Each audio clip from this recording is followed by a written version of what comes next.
satu apa ni? Satu trip lagi ya. Masuk kereta saya boleh. Masuk dulu. Yang pom-pom mana? Pisang apa? Dia lepaskan tu.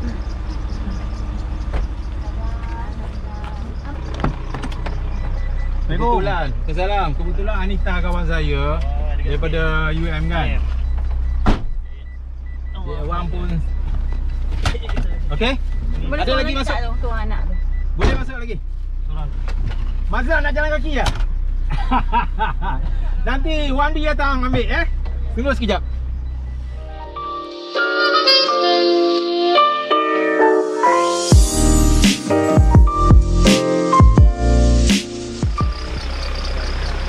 Kawasan.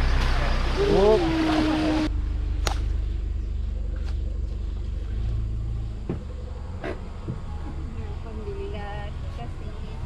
Okey, sampai. Yes, sampai pun.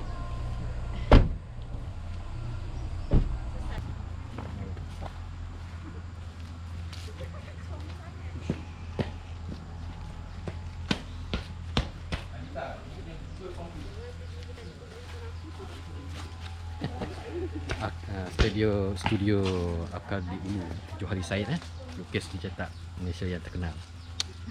Ini dah besar kawan saya dia jaga galeri. Ini saya punya lecture ni. Okey, right. Lepas ni saya nak bagi hadiah pokok Rollinia. Pokok Rollinia ni dia rupa dia antara durian Belanda dengan buah nona. Okey. Dia antara boleh klik dalam Instagram saya ada gambar. Kalau dalam Google dia lebih detail kan. Ini hutan lah.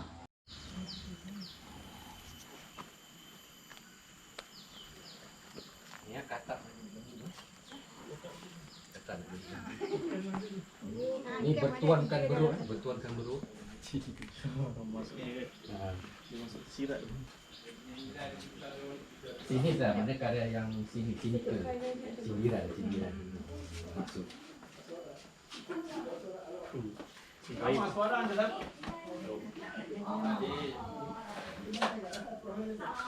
Ni beren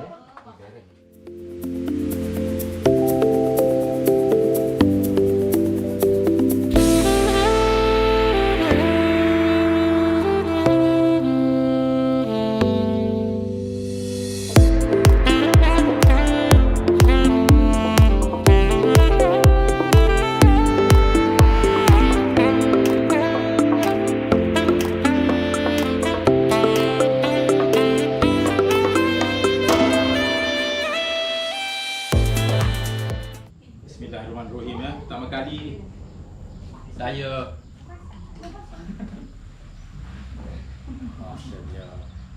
Home Minister.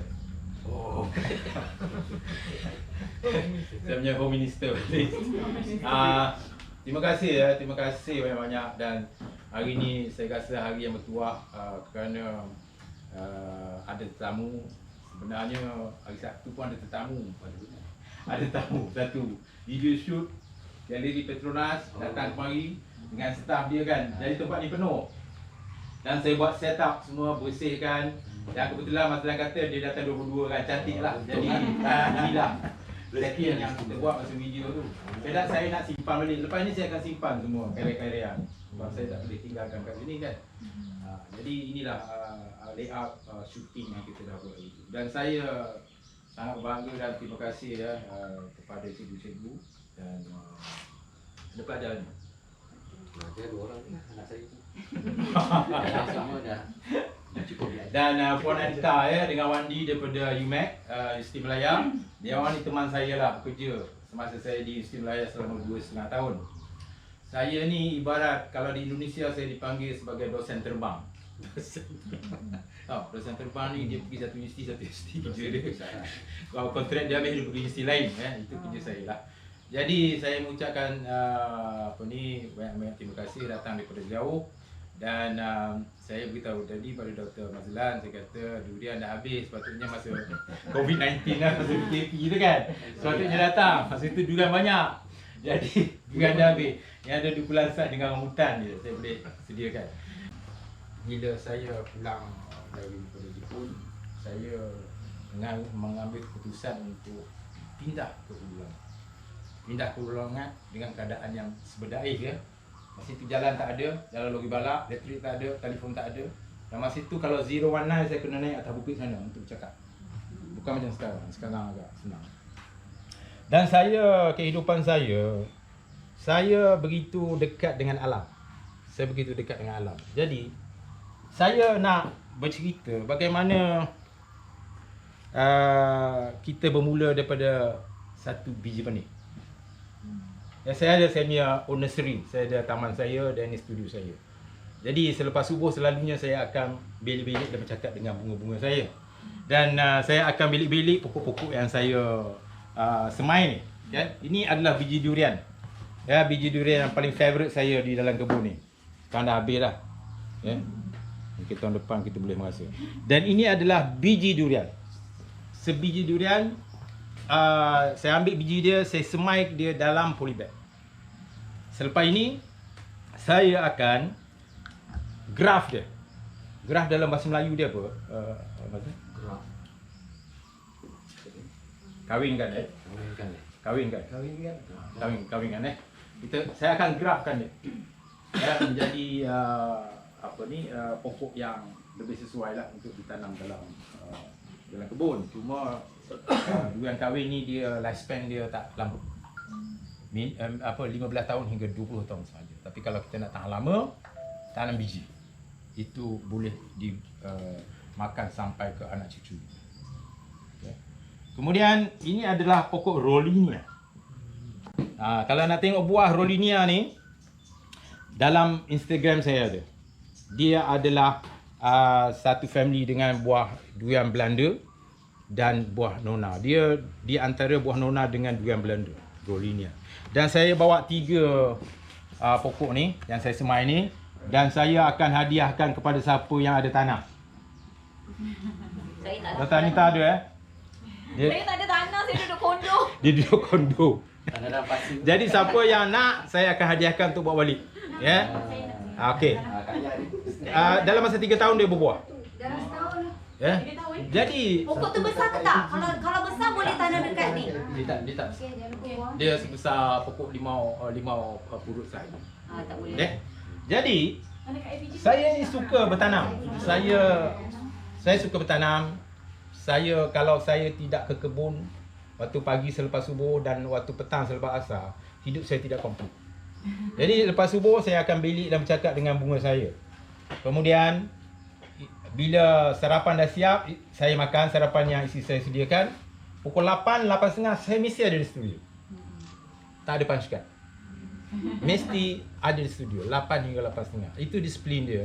Dan saya bekerja sampai pukul 3. Saya zuhur, saya makan tengah hari, kemudian saya berehat. Lepas asar saya akan berkebun. Kebun yang heavyweight ya. Heavyweight tu maknanya saya menggunakan mesin apa semua kan. Jadi bila kita bertanam, sebenarnya kita dapat hasil. Kita makan buah rambutan sebab kita tanam rambutan.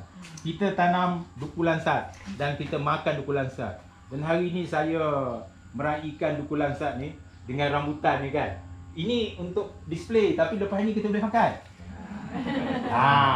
Bukanlah maksudnya saya display je tak boleh makan kan. Jadi kita makan rambutan dan kita makan duku lansat. Dan bila pokok tu besar kan, batang dia sebesar ini, saya boleh tebang dia. Ya, jadi daripada kecil saya sudah biasa dengan bertanam, bertani dan bila hari tu pelajar daripada UiTM datang kemari, saya ceritakan semasa kecil saya kata saya main kejar-kejar atas pokok rambutan. Dia orang ketawa sebab dia tak boleh bayangkan macam mana main kejar-kejar atas pokok rambutan. Kan? Padahal untuk seorang kanak-kanak kampung itu biasa. Pokok rambutan tu kan dia cantik kan, yang pokok endang. Kita biasa kalau pokok manggis lagi lah dia takkan patah. Lagi senang panjat. Lagi senang panjat. Itu dia. Jadi dia orang tidak faham. Kemudian bila pokok tu besar, ya, pokok ini saya ambil satu contoh lah ya, pokok ni.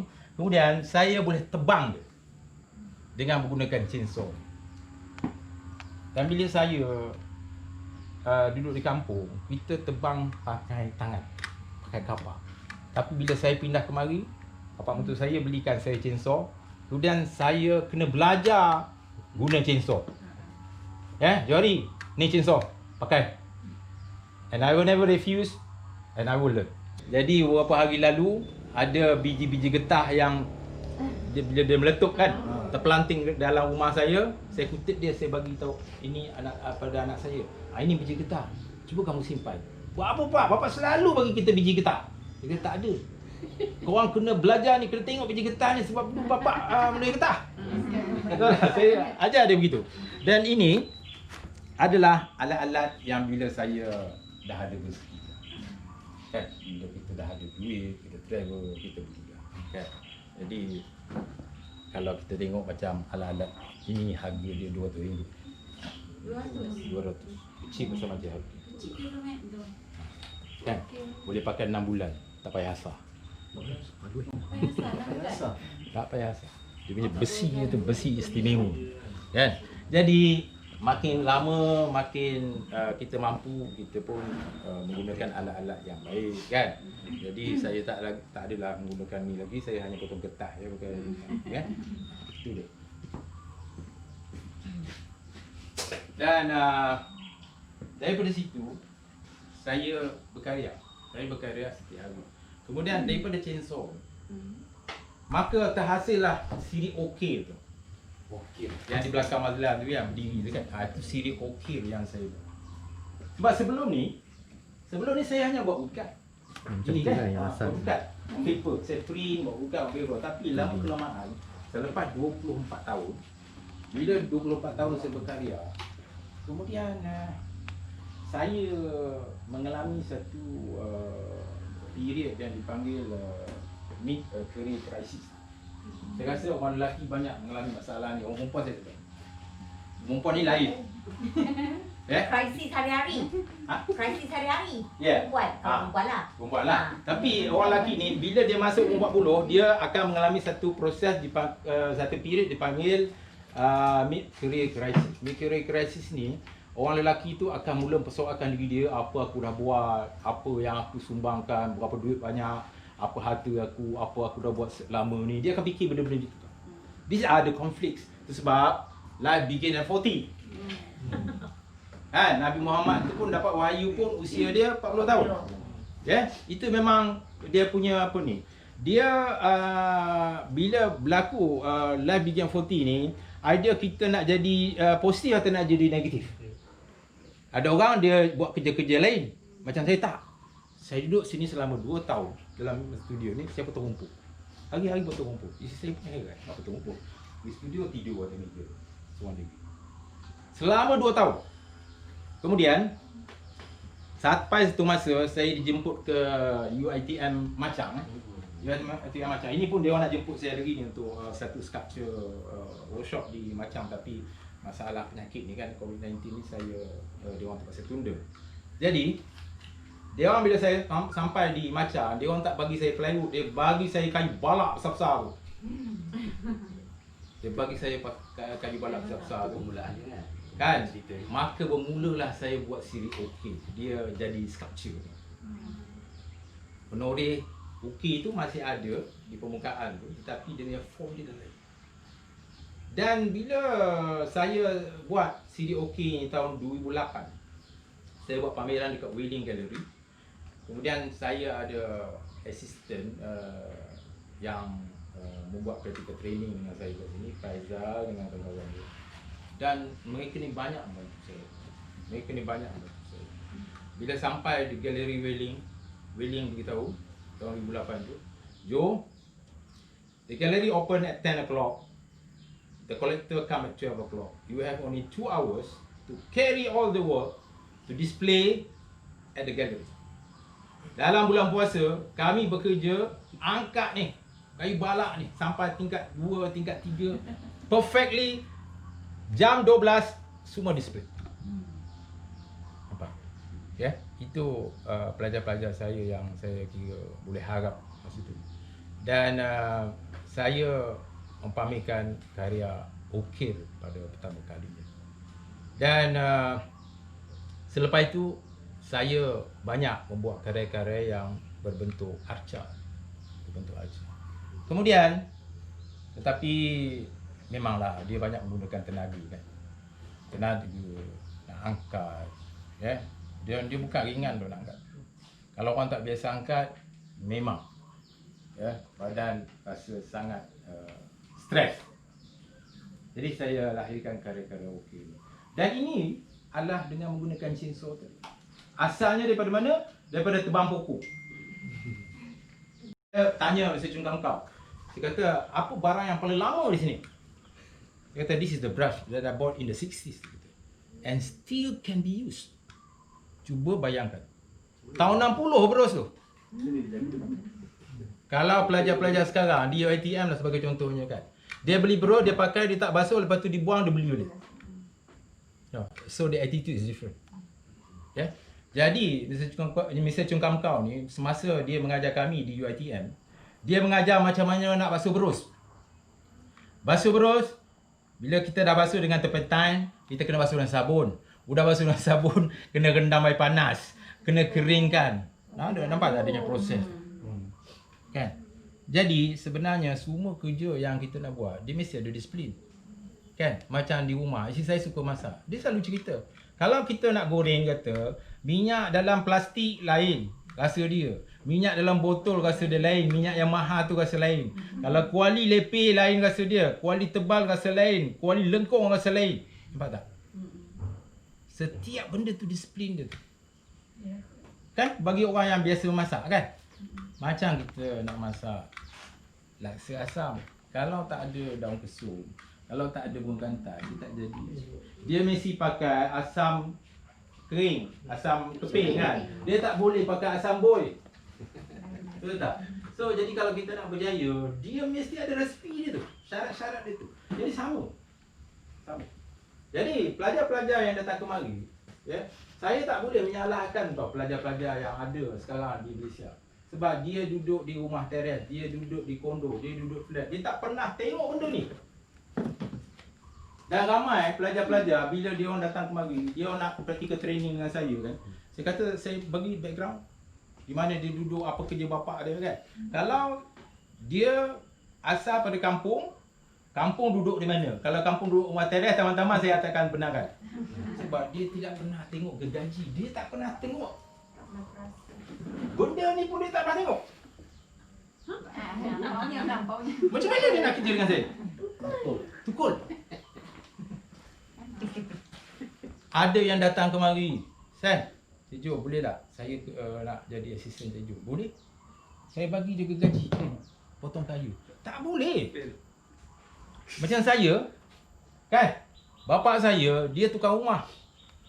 Hari-hari saya dengan dia menggergaji. Pergi pada getah dengan mak saya kan. Jadi kayu tu adalah mainan saya. Pisau, ya, tapak, itu adalah mainan kita. Dan kita tahu macam mana nak asah. Jadi kalau seorang pelajar tu, dia bangun pagi, dia tengok handphone, dia tengok TV, memang tak qualified. Tu terang saya kata, I'm very straightforward. I don't want to waste my time. Sebab studio ni adalah studio profesional, bukan studio kebajikan. Faham tak? Kan? Kalau nak masuk studio ni, you must prepare. Kalau tak, sorry. Sorry. Jadi, saya memang asuh. Dan dalam 20 tahun saya menjadi pensyarah sambilan di 4 buah universiti, hanya ada 2 orang je pelajar yang saya ajar directly. Ya. Macam Dr. Mazhar, saya tak ajar dia. Ya. Yang saya ajar directly, yang mencapai ISO saya. ISO saya. Dan setiap kali pameran, saya akan bawa dia. Saya pergi Filipina, saya kata, kau nak pergi Filipina nak? Nak je jom. Okey, ikut jom, siap. Nak pergi Jepun tak? Okey, kita pergi Jepun. Nak pergi Indonesia tak? Okey, pergi Indonesia. Kawan saya menunggu. I do that. I give them reward. Sebab dia serius. Dan dia orang, 2 orang ni adalah full time artist. Seorang duduk sini, ada seorang duduk kat Melawati. Ya? Jadi itu adalah dia punya cara-cara dia. Ya? Dan saya menulis. Dan menulis ni sebenarnya Dr. Mazlan sendiri pun tahu, dia ada disiplin dia. Kalau saya menulis untuk satu artikel dalam buku ni kan, 2 minggu saya tak keluar bilik, isteri saya pun risau. Limbun buat. Ya, Dr. Anita tahu. Orang buat PhD tahulah kerja-kerja macam ni kan.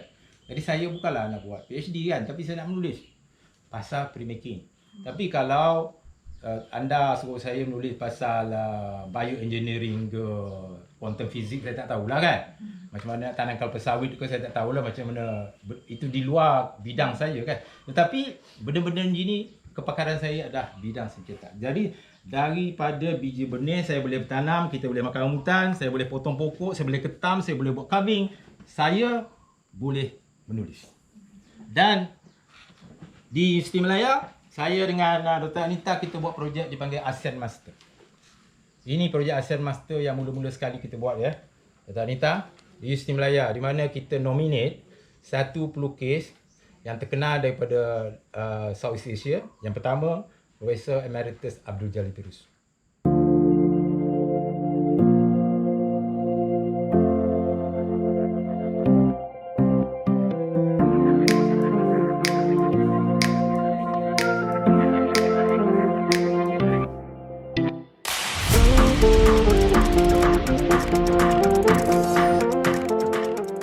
Terkejut tengok dalam bulan puasa semua orang senyum.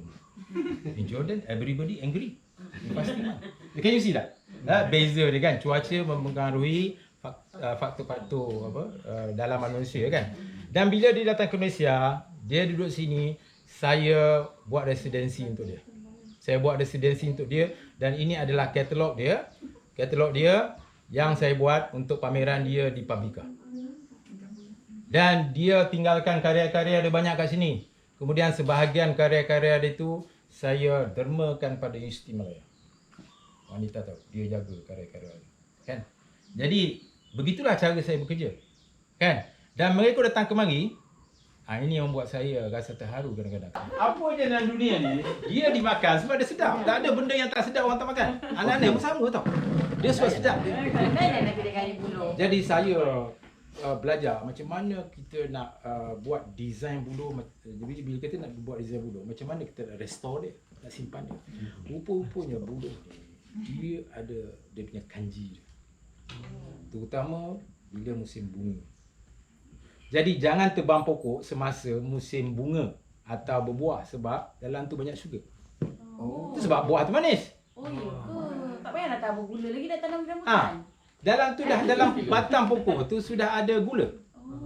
Jadi itu sebab orang tetua dia selalu pesan, dia kata kalau nak tebang pokok mesti masa musim buah dah habis. Lepas buah habis. Sebulan selepas musim buah kita boleh tebanglah pokok tu kan. Jadi pokok tu tak ada anak-anak tu, pokok tu ada bubuk. Right? Tapi macam kayu cingal different cases. Kayu cingal dia ada satu resin dalam pokok tu. Yang mana resin tu anak-anak tak suka. Okey, jadi buluh ni saya buat kajian sendiri. Jadi orang asli dia akan rendam buluh ni di dalam lumpur. Bila dia rendam buluh di dalam lumpur atau dalam air yang lalu mengalir, hilanglah gula dia tu. Rasa sedap tu hilang. Jadi kosong lah. Jadi kosong lah. Dia makan-makan tak sedap. Jadi this is all common sense tau. Logik dia tau. Logiknya dia. Jadi saya buat saya punya barang-barang apa semua kan. Saya pakai buluh saya rendam kolam tu tapi memanglah busuk. Sangat busuk. Ya betul. Rendam berapa lama tu cik? 1 bulan, 2 bulan. Oh. Sangat busuk bau dia. Sebab dia sugar tu keluar. Bau yang cukup tidak menyenangkan. Yang ni kayu tu buluh tu tak buruk lah. Dia tak. Dia jadi cantik ya. Dia cantik. Oh. Dia jadi cantik. Ya, sebagai contohnya ni saya tunjuk.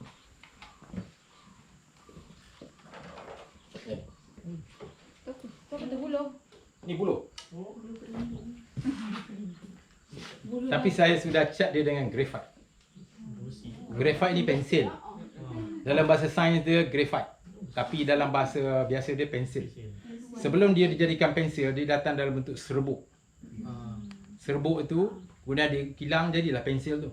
Di mana saya belajar di Jordan. Apa orang Jordan gunakan untuk graphite ni, dia buat periuk. Dia buat periuk daripada graphite. Sebab bila dia rebus besi, dia rebus aluminium, dia rebus suasa tu cair. Tapi periuk tu masih ada. Tak bolehlah dia buat periuk aluminium, dia rebus aluminium, periuk tu sekali cair. Betul? Logik. Jadi dia buat satu periuk daripada graphite. Graphite tu dia buat acuan, dia jadi macam periuk, macam belanga rupa dia. Tapi kita pakai belanga tanah liat. Tapi dia belanga dia daripada graphite. Jadi graphite tu Saya ambil, saya sapu pada buruh ni. Sampai sekarang tak ada bubuk, tak ada anak-anak. Dan kita belajar benda ni daripada orang asli, daripada siapa-siapa saja. Dah dia orang buat rumah tu tak kena makan anak. Yes, tidak dimakan anak-anak. Kita tebang pokok masa berbunga, masa berbuah, habislah. Kan? Jadi kita kena tahu apa yang kita buat, kita kena tahu sebab apa. Ya.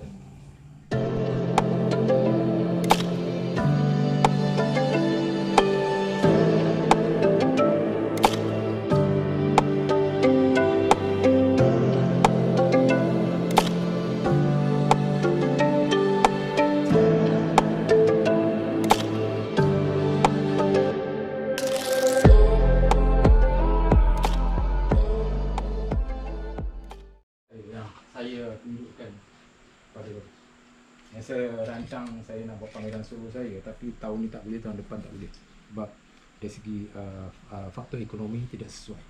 Sebab bila PKP ni dia banyak 2 tahun ni memang kita sekarang ni ada zaman macam mana nak survive itu je.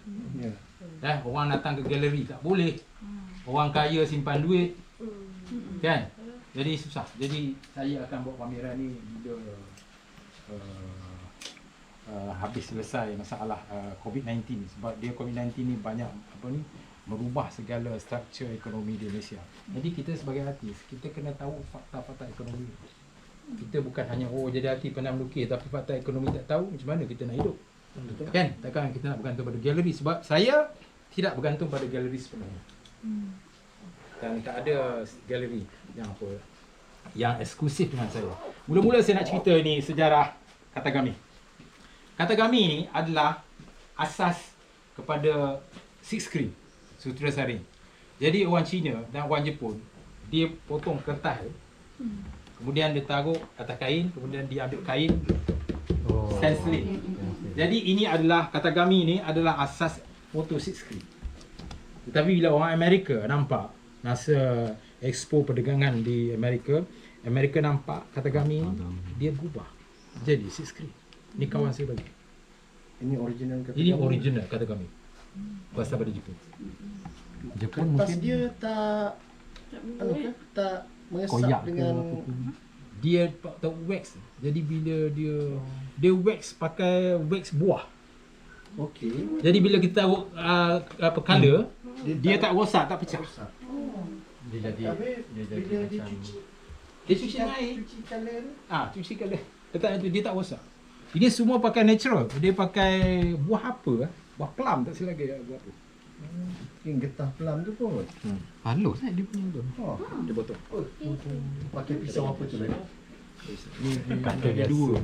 oh lagi dahsyat. Okey, ini adalah karya-karya baru saya semasa PKP. Ini saya main etching. Etching saya. Ini saya punya cek. Ini EPF saya. Ini soksu saya. Jadi bila saya buat print, saya buat 20 kan.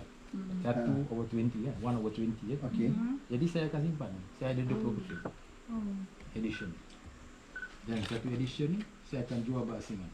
Jadi ini adalah karya-karya yang saya hasilkan semasa PKP. Jadi masa berlaku PKP, saya macam tak ada apa-apa pun. Saya duduk lah, ni saya bekerja. Orang lain memang lah kan, tak boleh bekerja lah, apa semua kan. Tapi saya tak. Saya macam Ni tu. etching atas Ini etching. Dia punya plate dia ni. betul eh? Betul. Ni plate. Mesin ni tu. Dia mesti pakai mesin. Kalau dia tak pakai mesin, dia tak jadi. Dia tak boleh angkat. Dia mesti ada etching press. Ini dia punya apa. Haluskan kerja dia kan. Sangat. Jadi kalau duduk kan seorang-seorang diri kan. Tak boleh lah anak menangis, berhenti, pergi bagi makan anak, kemudian pergi sambung balik, tak jadi. Nak lagi nangis pula. Kan? Itu sebab orang tanya saya, mengapa jual di studio jauh dari rumah Dia kata saya tak boleh kerja kalau studio dalam rumah. Kan tiba-tiba tengah kerja, isteri kata, alamak bawang tak ada dah, beli bawang dah. Dah kena beli bawang pula kan. Habis potong mood. Habis dah, tak jadilah hatching saya. Ada idea. Tak jadi idea kan. Tu dia. Tetapi saya pun heran juga bila saya dah bekerja dengan medium ni kan. Kalau dia rendam dalam air, walaupun dia water base, dia rendam dalam air, tak Tanggal. Sebab dia karbon. karbon dia tu. Dia karbon. Karbon Dia daripada karbon, api dia, tu. Bila dia dah kering, dia kalis air. Kalis air tu. Dia kalis air. Jadi saya rendam ni dalam air, dia tidak akan Tanggal. apa dia? Tak akan tanggal. Jadi Ha. kekuatan kertas dia. Itu dia punya paper, handmade paper ni dia lain. Ni kita daripada Jepun lah ni. Kertas Jepun. Tengok. Kamu boleh rasa. Kamu boleh. Cuba. Memang tak koyak lah ya. Cuba kamu kuat. Ini kertas daripada Europe. Koyak lah. Koyak kan? Yes. Tak koyak. Dia kertas daripada Europe, Koyak dia juga, tapi dibuat tak daripada berapa cotton lama 100%. dengan kekuatan Tapi Jepun dia buat paper daripada kozo, daripada kulit mulberry. Kulit mulberry tu dia punya fiber dia panjang. Jadi dia ayak-ayak dia buat. Jadi dia punya kekuatan dia berbeza. Jadi bila kita buat print, paper ni akan dibasahkan. Bila dia dibasahkan, kita gosok dia dengan barrel ni, macam mana pun dia tidak akan koyak. Ya, betul. Itu kekuatan dia. Tetapi kalau kertas daripada Europe, dia dah direndam, dia lembut. Bila kita gosok ni habis semua. Kot habis. Hancur. Kan? Itu dia punya dia punya apa. Kemudian saya buat kolograf. Pernah tengok kolograf? Kolograf ni berasal daripada perkataan collage. Collage ni kita ambil plywood, kemudian kita tampal lah kain buruk ke, saya tampal kulit kayu, kemudian saya tampal gam semua kan. Dia Guna gambar apa dia? PVC, PVA, bukan PVA. Ini dia punya apa ni? Pesan dia. Wah, cantiknya. Tapi nak buat ni rumit. Ya. Nak taruh colour satu-satu. Ini dia punya pesan dia. Dia panggil kolograf. Mesti guna mesin untuk Dia kena pakai mesin. Kolograf. Dan bila kita buat print ni, satu orang tak tahan, dia nak buat test print dia tu banyak. Ni test print, dia boleh jadi. Oh, banyak colour lah. Banyak kali. Tapi sama je kalau kita nak buat kereta pun, kena buat prototype kan. Tengok, dia punya test print ni, test print dia ni. Kalau aku buat test print, tak laku. Ha. Kalau ni test print pun boleh jual tau.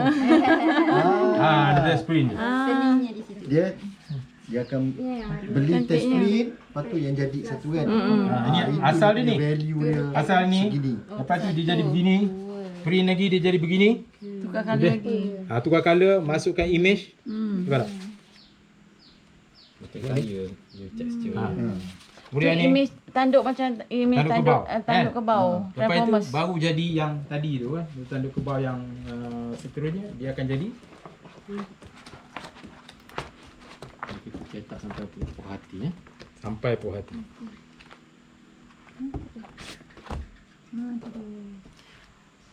Bila kita puas hati, baru kita tulis situ artist proof.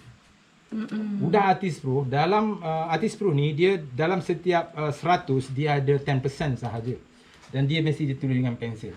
Kemudian udah artist proof baru kita masuk edition 1/20. Jadi ada 20 edition. Ada 20 keping. 20 keping sahaja.